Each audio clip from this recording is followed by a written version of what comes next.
Hello and welcome back to day 4 of Radio Days for 2025, the last opportunity for us to have the 4 o'clock programme. We're fortunate because today we have Austin Weaver, one of the advocates over from the United States that we spoke to in the 444 Drop-In programme earlier in the year. Austin's all about fitness and we'll be speaking to him in a few moments. Before that, we're going to play one of our broadcasts from another advocate, the Danifesto podcast. I had a conversation with Dan, and you can find his podcast under Danifesto at all the normal places.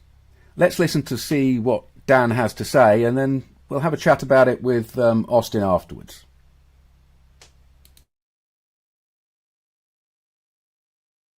Hello. How you doing, buddy? Yeah, I'm not doing too bad, yeah. I'm Daniel. Thank you so much for having me on Autistic Radio today. I'm honestly buzzing to be here. I'm 16, I'm from Liverpool, and I run a podcast called The Danifesto. It's basically me talking about life, autism, ADHD, growing up, and all the stuff nobody explains properly. I try to keep it real, I try not to edit much, I try not to have any filters, and no fake positivity. And that is why I love being here, because, this feels like, real and genuine. School hasn't always been easy. Primary school was really rough and people didn't understand me. What do you think it's possible for us to do for you? Because the way I look at it, this is a really unequal relationship because we'll probably get more from you than you get from us. To be honest, whatever you have to offer, yeah. A real big asset. It feels to me as though you have some really important USP, a real big asset. I haven't come across anybody who is willing to talk about the experience of somebody your age and around your age. No doubt you can talk for people a little bit younger than you and a little bit older than you as well and add to that. I think that's a really important thing that you have there. Thank you very much. I think the other thing is the reason that we're talking now is because a lady called Kit grabbed hold of me at a conference and said, wow, you've got to speak to this Dan. And she was really blown away. And they say, you got to hear about Dan because Dan's got this thing going. So that's a lovely thing for you. And I'm really happy that that's happening. You've just had that little bit of opportunity that people need. And I think that's great. Yeah, I just want to help people, So if they listen to my podcast and it sounds like them, that they're not alone and it's not them being difficult. It's the environment that they're surrounded in. And they don't understand them properly. You're impressive. You're a really bright guy. Thank you very much. I was 16 once, but it was a fucking long time ago, mate. I'm 60 now. I remember being incredibly angry. I was, if you look at my school photograph from back in the 1980s, you will, end of the 70s, you will see a young man of 14, 15, 16 staring down the camera and defying it, in a kind of sneering attitude. And I'm coming across you, and you're none of that. You're really together. You're in a. Other people tell you this, yeah? Yeah. I didn't used to be like this. I used to be unsettled 24/7, and I reckon it's because of the school. Most of it is because of the school I went to. I recently, well, not recently, about 4 years ago, joined an SEN school, and it's changed my life, really. I just feel a lot more calmer and just more easygoing. Have they drugged you up as well? They tried to. So they wanted me to take medication. I took it for a bit, but the first day I took it, I had like a little seizure. So that wasn't really the best experience for me. But then I took my medication. For 2 years I took my medication for, and it made me feel depressed and really low. And could I take an hour taxi So I used to have it in the morning, then at lunchtime, and then it used to drop down in the taxi, and it used to cause like mood drops, meltdown, me feeling hungry because it put off my appetite in the day, and it just wasn't very pleasurable to take. So I stopped. Yeah, I'm not saying that the drugs that get offered are without value, because I know that some of my colleagues are, using the drugs that are prescribed to them, especially those who also identify as ADHD. But I do have a fear that if people receive these kind of medications, these real strong things early on in their career as an autistic man, then, or their existence as an autistic man, it kind of skews everything. And well, I'm seeing that you're kind of raw dogging it, but just because I'm saying, hey, I'm glad that you're raw dogging it now, doesn't mean that in the future it might not be useful. I'm not trying to give you any, prejudiced bad advice here in any way. Yeah. Medication wasn't for me, but for some people, I think it really helps. I'm not sure about that yet. I have to say that as a kind of line that, I'm open to the idea that it does help people, and rarely and occasionally some people do say that it got them over something, a respite from something. But there's a lot of it out there, and I find that they scare me, all these mind-altering substances that seem so strong in the medicine tablet. Yeah, 100%. Because I've only been around people who have took medication and they're still under 18. I haven't been around people who are over 18, and that what it can affect in the long term. I think the possibility is that we can learn from each other. If we just, instead of giving each other advice, if we just share, tell each other how we do things, and then give each other the opportunity to think, oh, that's something that is working for that person, we'll copy it or we'll use it, or vice versa. Does that make sense? Yeah. I think the other thing you need to keep is your uniqueness, your independence. You don't want to hang your hook on somebody else. You want to have your own hook and make sure that you're in control of what you're doing, whether it's a short-term or a long-term art project. It has to be from you, yeah? Yeah. I'm saying these things out loud so that you know that I know them, if you know what I mean.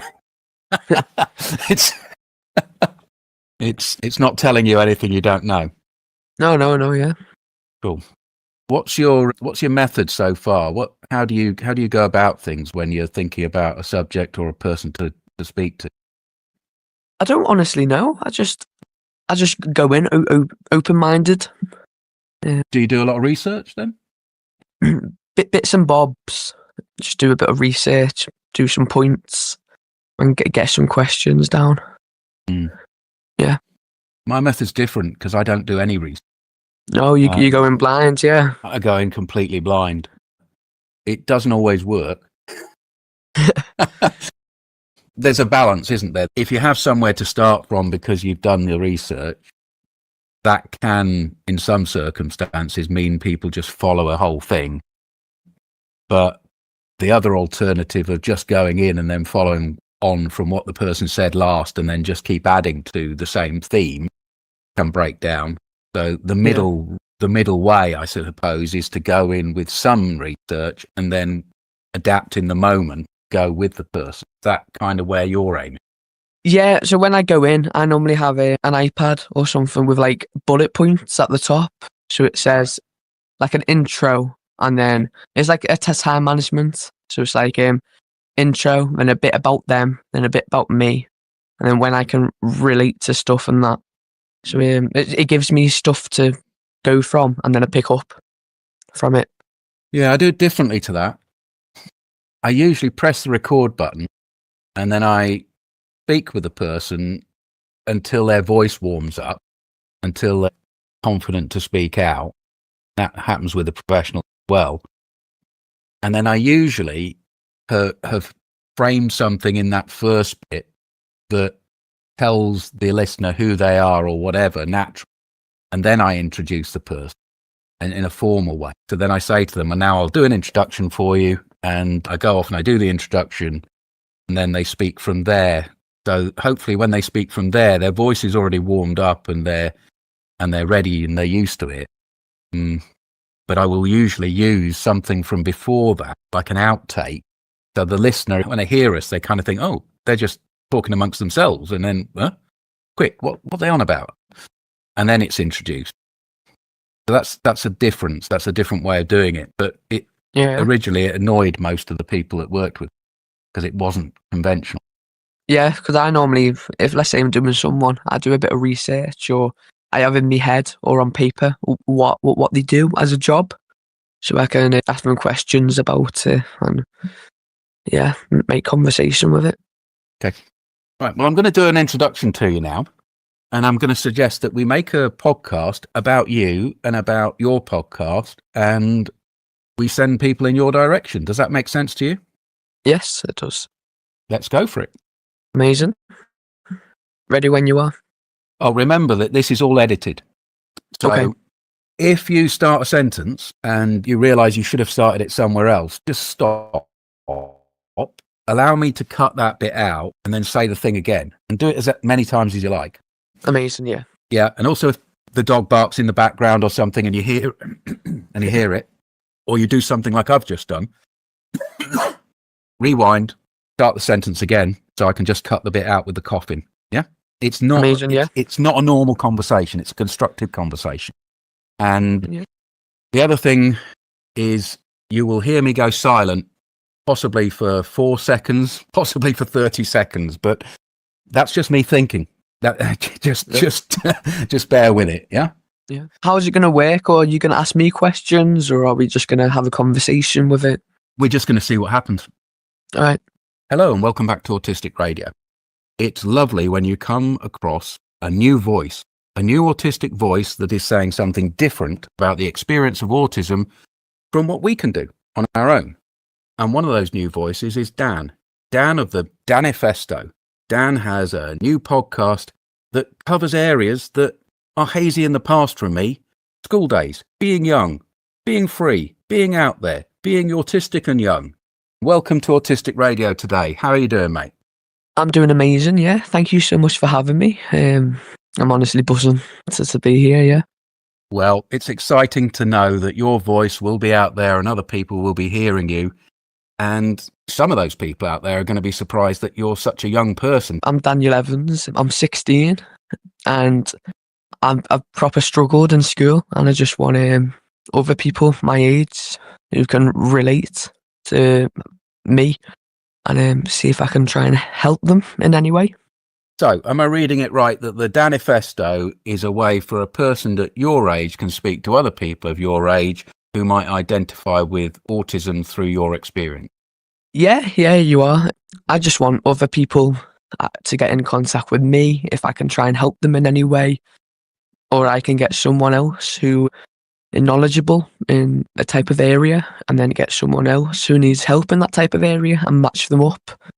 I just want to help people to have a good childhood. Have you always had a good childhood, Dan? I've tried to be given a good childhood. I've been really fortunate with my parents. They've been absolutely amazing for me. They've tried to help me in many ways possible, but they couldn't get the environment right for me in school and that. All good at home, but it was the school that was the issue for you when you were first assigned to school. Yeah, home was a bit of a struggle as well, and school was a bit of a struggle. Everything was just a bit of a struggle. No one really understood me, but my mum went out her way and learned about my brain and really tried to understand me and help me in any way possible. So your story is one more about the understanding or the realization of autism as a young person primarily. Yeah, autism and ADHD and neurodivergent people. Just I want to give advice to parents, teachers and kids, on how to help everyone. Yeah, it's a real worthy aim, that, giving advice, isn't it? Problem is, my experience of life is that even when you want to give advice, the timing is a crucial thing. and the format and the opportunity has to come. It's very difficult if you feel as though you have advice to give to find people receptive. Is that why you started a podcast? Yeah, I started a podcast, and hopefully with my podcast, I'll have different names of the podcast, the title. So if anyone's struggling in that department, they can direct themselves to the title.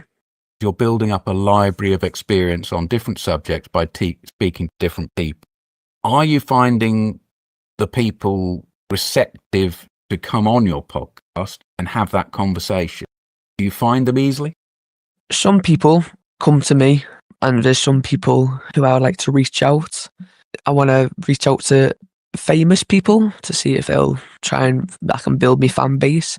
And also, the more fan base I build, the more people who has similar needs to me will be able to find me. Where do people find you right now? Where can they listen to the Danifesto? You can listen to me on Spotify, Apple Podcasts, Amazon Music, YouTube. You've started this podcast recently, and it's a big undertaking. How's that gone for you? It's been steady because I've still got my GCSEs in school. So I'm trying to balance that out with the podcast and try and keep everyone happy. But yeah, I'm just using what I've got with me equipment and just trying to put together something that people can relate to and people can watch and enjoy. I'm looking at your Danifesto. You've got Kit Messenger, which you got down to 21 minutes. That's brilliant. Mm-hmm. Welcome to the Danifesto, the place where real talk actually means real talk. I'm Dan. This channel is all about my life, ADHD brain, the stuff nobody explains properly, and conversations that actually matter. Expect honesty, humour, chaos, the good kind, and stories from my world. School, family, growing up in Liverpool, and everything in between. Podcast, ADHD, plus life experience. Real conversation, unfiltered moments, creative project, bullseye. Sign up to follow it. There's a story behind you. Story is something that a lot of people your age, a little bit older than you, will relate to. It's about how you started in one environment and moved on to a different environment that was more suitable. What changed? The school, it was smaller classes, so less overwhelming, and people actually talk to you like human. The teachers, they understood my brain a bit better, and they didn't judge. They explained things that actually made sense for me. And yeah, it was just a lot better with the environment. I felt a lot more safe. This is moving from mainstream school to SEN or special educational that's needs right. provision. What are the main differences? You've said you feel safer and you feel understood. I think it was a bit of me growing up, being more responsible. And yeah, with it being a smaller school really helped. And the teachers as well, they really understood me. So yeah. The main difference now was they don't jump to conclusion. They don't point fingers, and they don't judge. So instead of going straight to consequences, they'll sort out what happened and try to dumb it down, if that makes sense, and try and find a solution that will never happen again, instead of just punishment. Did you feel in mainstream education that punishment? Yeah, all the time. I made a mistake. I would try my best, but go to the head teacher's office, go outside the classroom, because there was one time in mainstream where it was primary school, so they were all sitting on tables together, and it was just me on the back, on my own, all by myself. So they wanted me out the way. Trying to drill down into this with you, Dan. The picture you've painted is that in mainstream school, people didn't have enough time. There were too many people for the teachers to consider dealing with you individually. So you became somebody who was in trouble and slightly excluded. Have I picked the picture right? Is Yes, that what you're saying? exactly right. To too many people, for the teachers to, say well done to everyone, and they just excluded me. So it was the pressure that the staff were under that meant that you were edged out of the situation. And now in your new school, you have the luxury of more staff in it as a ratio to pupil, but also you feel as though there's a difference in attitude from the teachers. Yeah, 100%. Definitely in the school that I'm at now, turning point. The attitude on the teachers and everything. Right now in my class, I've got about six people in my class, and with 2 staff members. So yeah, it's just a lot better.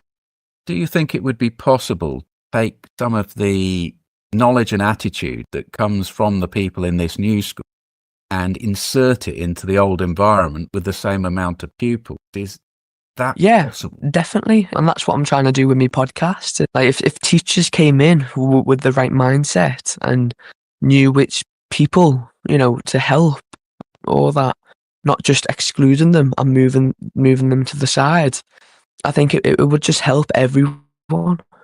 So yeah, that's part of my podcast, and I'm trying to teach teachers. Will help them and give them advice.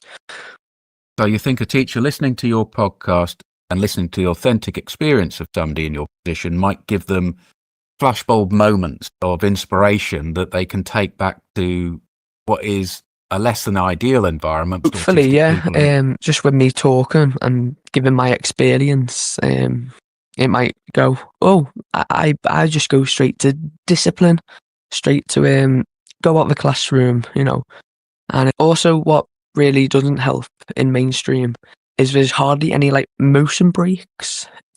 So in the school I'm at now, if I need 5 minutes, I just say, and they will let me have 5 minutes to just go out and, regulate myself. I think you can possibly see where I'm pointing with, because in our society at the moment, there's a whole backlash about special education needs provision, because the cost as it has been provided in the conventional ways up until now is unsustainable. The number of people who now identify as autistic or ADHD is far outside the original estimate, and the whole system is struggling. Local government is struggling under the debt and cost that special educational needs produces here in the UK and possibly in other countries around the world. If it was possible for enough knowledge from people like yourself, people who have recently experienced the educational system, to inform the teachers who are already in the system, do you think that is a way forward rather than the increase in special educational needs provision that is going to be available to a small number of people, but not the majority? Yeah, it's getting out of hand and quite expensive for the local governments to have all these different schools that the local governments are paying. But yeah, it would be nice if most kids would take advantage if they give them 5 minutes to go out and have a motion break, or there's stuff in the classroom that will help with people with special needs. That's interesting. One of the things that you find helpful, the ability to take a break, regulate your own emotions, then return to the classroom, is something that you really value in your SEN school. But you've just said that if that was introduced to mainstream, it would be difficult because it would be abused by the rest of the pupils. So maybe you're saying it isn't possible. It would be nice to be possible, but I reckon in this day and age, with most people taking advantage of going out, having no lesson time, I think it's not looking good for that. So we're going to end up in a bit of an apartheid situation, aren't we, Daniel? We're going to end up with more and more people being removed from conventional schooling, and there not being the places for them in special educational needs provision because society says that they're unwilling to put the money into them, which is going to mean more and more people who are autistic and ADHD falling out of education. Yeah, together, people won't end up being in school, and that could affect their future if they don't get the qualifications they need to get a job. So yeah, it's just hard and difficult to definitely put your finger on it and estimate what's going to happen in the near future. In your new school, with a smaller class size and specially trained teachers who deal with things head on, as you say, have the skills to do so, training course, the cost of that must be the equivalent of sending you to Eton. Yeah, it really is. It's really expensive, but some people just need it. And it would be good if these SEN schools got even bigger and had the same size, if not bigger, as a mainstream with all these different classes. But again, with the funds, it just seems impossible. Most people like yourself who have a passion for podcasts to address the issues that affect themselves foremost are usually reaching out to people in similar situations. Do you see your listenership being the people of your age, or also the professionals who working with people, looking for hints and tips to just bring a tiny bit more enlightened practice into their current situation? Because whilst we've described a very difficult situation, there have to be small things that make big difference. Yeah. To have all kinds of ages and professionals come and listen to my podcast. Hopefully I can give them some tips and some idea of what they can do to try and help a kid in their class, or even to help themselves in a classroom environment. So perhaps you imagine a teacher who has a difficulty in their classroom listening to a podcast where you address the problem and finding some reassurance or some solace. I'm not like a magic genie. I can't just magic up a solution to everything. But if I've experienced it, I'll just share my experience and what could have been better in that time.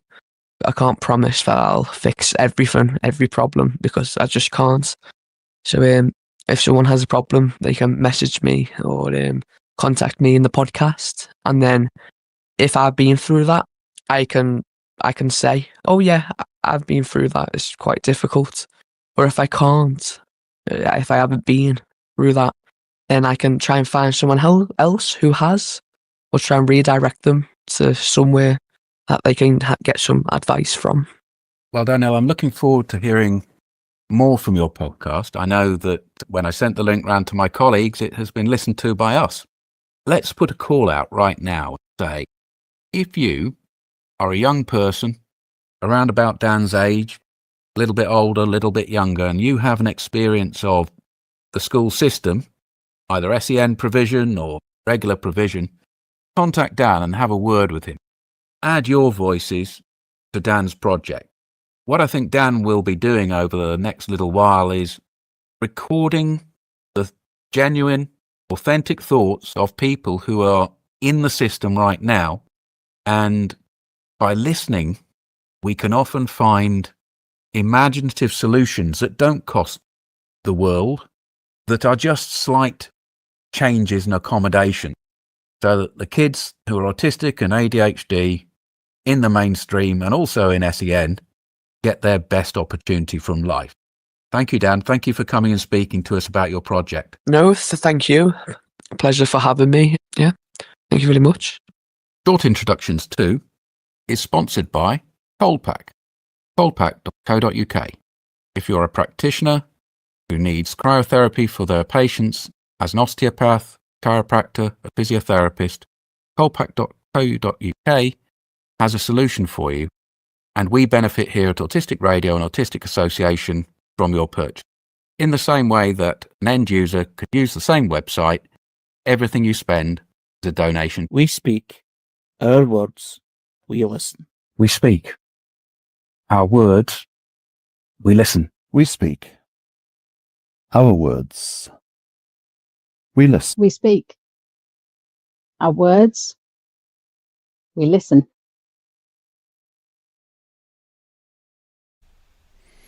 That was interesting. Listening to Dan again. I know that Dan has his podcast out there, and it's a new way of looking at autism through his eyes. Somebody who has been in mainstream education and moved on to special education, and he has immediately the differences now.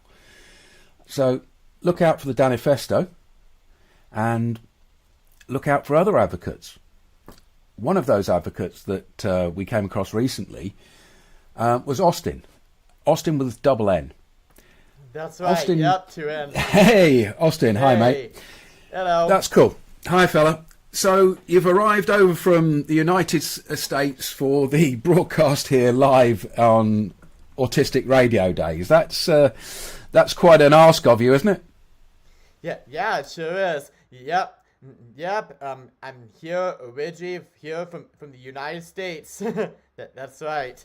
Yeah, and I also have autism too. I was diagnosed at age 2 and was nonverbal to age 5, and I'll be more than happy to share my story too, as I'm also a motivational speaker for autism, and I'll share more too as well. But back in June recently, I wrote my first book called Everything's Possible with Autism as well, and I'll be more happy to share how you can get it for those who are interested in reading it. But yep, and here I am. Thanks so much for having me on too, Jules. Oh, you're absolutely welcome, Austin. Give me that title of that book again. My brain works slowly, so I need things quietly, slowly for me. All good. So the title of my first book here as a motivational speaker, as you can see, is called Everything's Possible with Autism. Everything is possible with autism. What motivated you to make that the title? Well, what motivated me to name that one is that, related to my story, and I'll share more too, but, one of the examples that are part of my story is that, back when I was younger, I was told I was never be able to graduate with my peers. That's what my dad was told during my first IEP meeting back in elementary school, and then later on, I did graduate from like high school and college, and I know there are like others like with autism who are like unable to, like, say for example, do what others are able to do, like drive or work or like socialize, but everyone with autism is different, and even those with autism, like myself, are able to do what everyone else is able to do, like drive and work and go to college and to communicate. And so here, it doesn't have to be where, those with autism are unable to do this or that. Everything is possible with autism, and they are able to do what other people are able to do. So that's why I named it that title. Like, similar to my story, that's why I named it that way. Okay, mate. You're really emphasizing the idea that you're a motivational speaker as much as an advocate. You're saying, don't let autism hold you back. Is that the thing I'm hearing most? Yes, exactly. Never let autism be the barrier in your life of preventing you to do everything of what you want to do, especially your own dreams. And I'm saying this to those with autism too. They can accomplish what they want to do in the daily lives. Yes. And yes, exactly, that is right. That's really cool, mate. Thanks so much. There's something about fitness and exercise that you have used to motivate you. How did that work? Yeah, I say that motivated me for my own like health and well-being as well. So I'm 27 now. I started working out since I was like 8 years old, when my father Eric owned his first gym with my grandfather named Tom. It was called Anytime Fitness. Back here in the United States. And so when that started, my father really motivated me to really use the gym and exercise for my own good. Like, he taught me how to do different exercises using free weights and the cardio, and all that stuff. And I say not only like not just like for my own autism, but just for my own like own health, you know. Okay. There's a big influence there, isn't there, from your father and your grandfather, and they involved you as a young man who other people were saying, oh dear, autism, oh dear, now we've got a problem. What are we going to do with this young man? What are we going to do with this baby? You know, and they thought to themselves, no, the same ideas we have in the gym to build ourselves, the same fitness ideas, I'm going to instill in my son. Is that how it came across? They instilled that motivational thing from the fitness into you? I can go with that. I'll say that my father started motivating me since I was younger. At age 8, after he opened up his first gym with my grandpa, it has really got to where I'm at now. As along me being a motivational speaker with autism and being an author, in fact, right now, I also own a gym called Get Fit with my father, as we're also both certified personal trainers as well. So I say working out for my own good, starting in the beginning there, has helped like shape me into the person of who I am today, of not only helping myself, but also helping those who also want to get fit as well. And as a certified personal trainer for 9 years now, I also train those with autism as well. So that way I can train those with autism who want to get in shape as well. Okay. You see what I'm getting at? When I first came across you, I came across this inspiring story. You know, sometimes it's inspiration porn, where you see a story like yours, where somebody was not communicating, and then now we've got this young man who's a business owner, a qualified man, and he's out there. It's one of these triumph over adversity stories, isn't it? It seemed to me that what you were trying to say was that there was a big link between the fitness and the autism, that because of the needing to work towards a goal and not accepting failure in the fitness, that also led to something in your advocacy of autism. Have I read too much into that? Well, no, not at all. I don't think so. Yeah, I can go with that too. Fitness has definitely been a big part of my story, my autism story as well.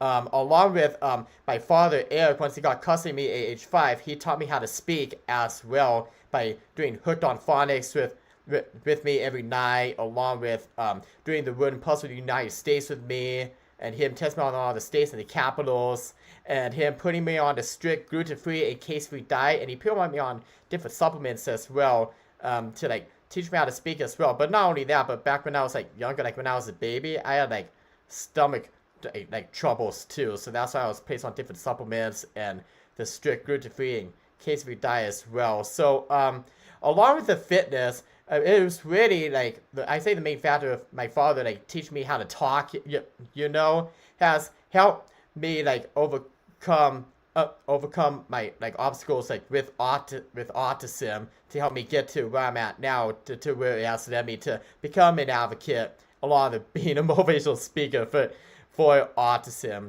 as well. Along with me sharing too that I was in special ed classes from elementary school up until the 7th grade, and then I mainstreamed in all regular classes from 8th grade up until I graduated high school. Then I went to college after that. I was like mainstreaming in all regular classes with all A's during the months, 4.0 GPAs, all that stuff. So I say really my father teach me like how to speak like right off the bat has helped me a lot, especially with my own educational like goals, I say, and like everything else in life too, especially with my own autism, along teaching me how to communicate.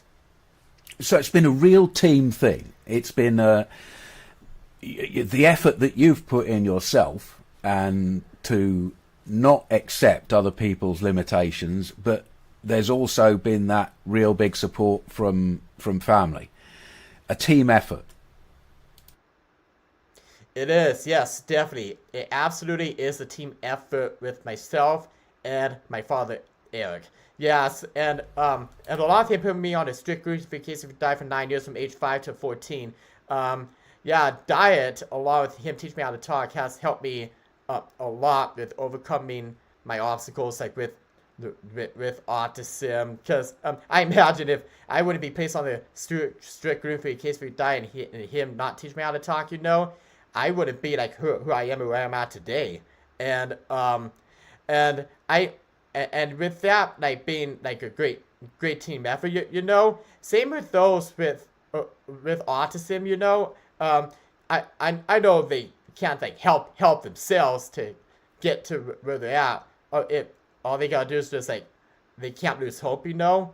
But it definitely takes a team effort for others too, like a parent or guardian or loved one to help them too, like teach them like how to talk, do this and that to help them overcome their own barriers with autism as well. So it definitely takes a lot of team effort for those with autism as well. Okay, mate.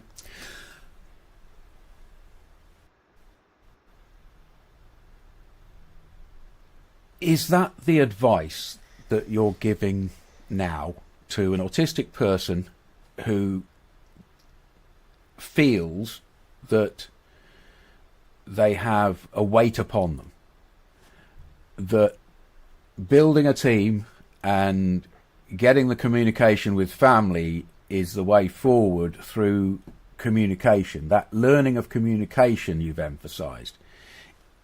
Is that the key to everything? That family learning, teaching and helping with communication?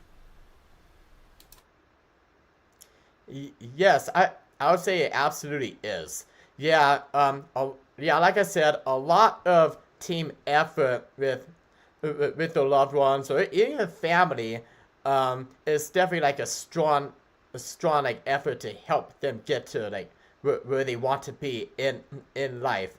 Even with the families who are doing the same thing, like trying to teach them how to like communicate from them, like being like nonverbal, like how it was from age 2 to 5. And for those with autism who don't have anybody help them, all I can say is all I gotta do is just believe in yourself, so them never lose hope, and always just believe that you can do like greater things, and just stay positive, and then you'll get to where you want to be at in life. And so yes, that is the advice. So Austin, where do we get your book? Remind us of the title and where do we buy it? Yes, and I so can't wait to share it too. So again, the title is Everything's Possible with Autism. So I want to share it too. It's mostly based more on my own autism journey and how I've overcome my own obstacles with autism, as I also share how others with autism can overcome their own obstacles with autism as well. And the way to get it is that you can get it off my Amazon. Again, it's by me, Austin Weaver. You can get it off my Amazon. And I also have my own motivational speaking website too. It's austinweaver.com. But I know, well, you can get the book off of there, but it seems like it's only for those here in the United States who can get that. But at least you can get it off my Amazon though. But if you want to like read more of my story on my website though, austinweaver.com, or book a speaking engagement with me if you want me to speak either in person or virtually, you know, you can book me on my website too. But yeah, get my book off of Amazon. Okay, that's wonderful, mate. Thank you for dropping in today. It's the last opportunity on Autistic Radio Days for me to join the 444 team over in the other studio. Why don't you hang out with us in the 444 also, Austin? Yes, I'll be more than happy to hang out in there for a little bit. As I gotta get to work shortly, but I'll hang out in there for a little bit. Thanks so much. Okay, fella. See you soon. See you soon. Thank you so much.